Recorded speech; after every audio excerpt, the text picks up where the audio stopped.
Is using scarcity unethical? This is a question worth exploring. Is it wrong to employ scarcity in our marketing? I don't think so. Not exactly, but it's a little nuanced. The main thing that I think we just have to confess to is that there is real scarcity in the world. There's so much water in the world. Now, some people think there's more. Whole bulk water phenomena, there's more than we think.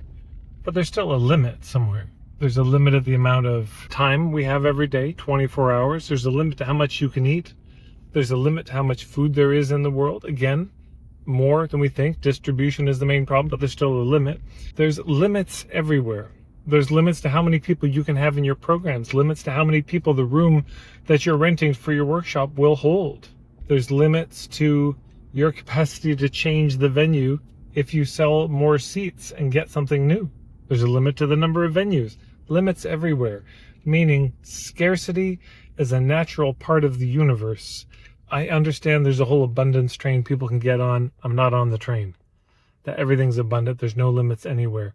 One of the hallmarks of culture is the willingness to abide by limits, to acknowledge that there are limits, and to just get with it and say, okay, there are limits, and we're going to be sad about that. That limits create grief. The unwillingness to abide by limits creates grievance. Limits are there. Scarcity is there. If there are only so many spots in your workshop, it's good to tell people. Here's where it's not okay, is when we lie about the scarcity. There's only 14 ebooks available. What? Like, unless you got a real reason to only release 14 ebooks, which you might, because maybe you want to get some feedback on it, maybe you want to do a test. But there's an artificial scarcity that often gets employed, the kind of trumped up scarcity, the fake scarcity. And I think that is where we get in trouble. There's enough real scarcity in the world. You don't need to make it up.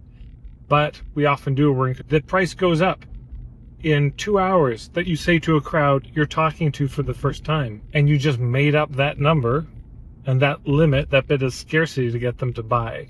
I'd love to hear your thoughts on it. Where do you think it's ethical and unethical to use scarcity? In the comments below.